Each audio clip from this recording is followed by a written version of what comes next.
Hello guys, welcome back to solution Mitra. तो आज का हमारा क्वेश्चन कुछ इस प्रकार से है। द गिवन रिलेशन n की power n minus one plus n की power n plus one equal to n square plus one का whole square minus n square plus one is valid for every n belongs to natural number if n equals to. तो n की value इसमें से क्या होनी चाहिए कि जो ये कंडीशन है हमारी ये फुलफिल हो जाए, और जो ये स्मॉल n होगा ये हमारा नेचुरल नंबर के सेट में आता हो, यानी ये एक नेचुरल नंबर हो। तो नेचुरल नंबर क्या होता है, एक से लेके अनंत तक जाती हैं जो। तो चलिए देखते हैं कौन सी कंडीशन या कौन सा नंबर है इन ऑप्शन में से जो हमारी ये रिलेशन है, जो ये इक्वेशन है, इसको फुलफिल करता होगा। तो ये जानने के लिए हम सबसे पहले क्या करते हैं, अपनी जो रिलेशन दे रखा है उसको यहाँ लिखता हूँ, जो इक्वेशन हमें दे रखी है। तो ये इक्वेशन दे रखी है जी, minus N square plus one. अब यहाँ पे सबसे पहले क्या करते हैं, यहाँ पे मैं चाहता हूँ कि n की power n minus one common आ जाए दोनों में। तो मैं इसको कुछ क्या करूँगा, इस प्रकार से लिखना चाहूँगा कि मेरे को n माइनस वन मिल जाए यहाँ पे, n माइनस वन। इसको इस प्रकार से ट्रांसफॉर्म करेंगे कैसे, यहाँ पे मैं जो ये वन है इसको ऐसे लिख सकता हूँ, two minus one. Two minus one कितना देगा, मुझे वन देगा। तो ये फाइनली n प्लस वन ही बच रहा है, तो बिल्कुल ही ऐसे लिखा जा सकता है इसको। इक्वल टू, यहाँ से इन दोनों में से हम क्या करते हैं, एन स्क्वायर प्लस वन को कॉमन ले लेते हैं इन दो टर्म्स में से। तो यहाँ पे क्या बचेगा, यहाँ पे तो बच जाएगा मेरा एन स्क्वायर प्लस वन, और पीछे वाले में क्या बचेगा, पीछे वाले में बच जाएगा माइनस का वन। अब यहाँ पे आप देखिए, यहाँ पे आपको एक एक्सपोनेंट की प्रॉपर्टी ए की पावर एम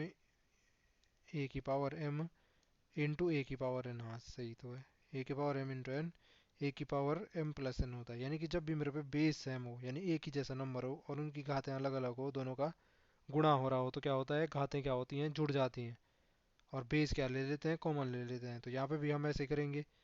यहाँ पे हम ये प्रॉपर्टी लगा सकते हैं कैसे, इसको मैं फिलहाल ऐसे ही रहने देता हूँ, एन की पावर एन माइनस वन, और यहाँ पे मैं इसको लिखता हूँ एन की power N minus one into N square. तो आप देखिए बिल्कुल ये भी कुछ इस प्रकार से, ए की पावर एम इंटू ए की पावर एन, और तो पावर क्या हो जाएंगी, एम प्लस एन हो जाएगा, तो ये N minus one plus two आएगा। तो ये यही चीज़ आ रही है, तो बिल्कुल इसको ऐसे लिखा जा सकता है। इक्वल टू क्या हो गया, यहाँ से हमने जब एन स्क्वायर प्लस वन लिखा है इसको, और अंदर अगर ये प्लस और माइनस जो है आपस में गायब हो जाएंगे, जीरो हो जाएगा, प्लस वन माइनस वन। तो ये क्या बच रहा है, यहाँ पे एन स्क्वायर बच रहा है। अब और क्या हो सकता है इसमें, चलो एन की power N minus one common लिया आपने, तो यहाँ पे क्या बचा, इस टर्म में वन बचा, प्लस यहाँ क्या बचा, ये कॉमन आ गई तो प्लस एन स्क्वायर बचा। अब यहाँ पे और क्या बच सकता है, यहाँ पे देखिए एन स्क्वायर प्लस वन, चलो इसको भी मैं वन प्लस एन स्क्वायर भी लिख सकता हूँ, one plus N square into N square.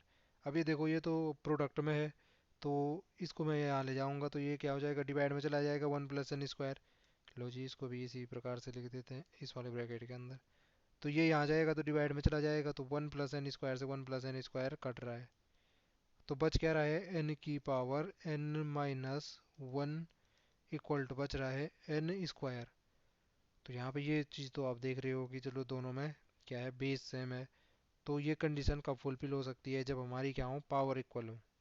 यानी मैं यहाँ से लिख सकता हूँ एन माइनस वन बराबर क्या होना चाहिए, दो के बराबर होना चाहिए। तो यहाँ से क्या आएगा, एन बराबर क्या आ जाएगा, ये एक इधर जाएगा तो दो प्लस एक कितना हो जाएगा, तीन। तो ये तीन है एन बराबर, ये तो इस कंडीशन को बिल्कुल हमारा फुलफिल करता है। तो ऑप्शन ए तो बिल्कुल हमारा राइट आंसर है। लेकिन यहाँ पे फिर भी मुझे इस यहाँ पे दूसरी चीज़ चेक करने की ज़रूरत पड़ रही है। क्यों, क्योंकि यहाँ पे देखिए हमारे पास ये ऑप्शन ए एंड सी वाला है, तो यहाँ पे मुझे लग रहा है कि ये वन वाला जो है ये कंडीशन फुलफिल हो सकती है। तो यहाँ पे वन तो आपको रख के देखना पड़ेगा। जैसे ये यहाँ पे कंडीशन मिली थी, यहाँ पे अगर मैं एन की वैल्यू वन रखता तो ये क्या हो जाता, वन की पावर एन की वैल्यू वन रखी तो one minus one equal to क्या हो जाता, एन की जगह वन रखा, वन की पावर टू। अब यहाँ पे देखिए एक की पावर क्या हो जाता है, एक माइनस एक जीरो, इक्वल टू ये क्या हो जाता, वन स्क्वायर इक्वल टू क्या हो जाता, वन हो जाता। और 1 की पावर 0 या किसी की भी पावर 0 की वैल्यू कितनी होती है, 1 1 बराबर 1। तो लेफ्ट हैंड साइड बराबर राइट हैंड साइड, तो ये भी तो ये इस कंडीशन को फुलफिल कर रहा है जब 1 होगा n बराबर। तो बिल्कुल यहाँ पे जो ये कंडीशन फुलफिल हो रही है, ये हमारी एक तो 3 कर रहा है और एक 1 कर रहा है, एक 3 कर रहा है एक 1 कर रहा है। तो ऑप्शन सी भी राइट आंसर है। तो ऑप्शन डी फाइनली क्या होगा, हमारा राइट आंसर होगा कि बोथ ऑप्शन ए एंड सी क्या है, राइट आंसर है। आई होप आपको वीडियो समझ में आई होगी। आज के लिए इतना ही, आपसे फिर मुलाकात होगी। तब तक के लिए स्वस्थ रहे, मस्त रहे। धन्यवाद।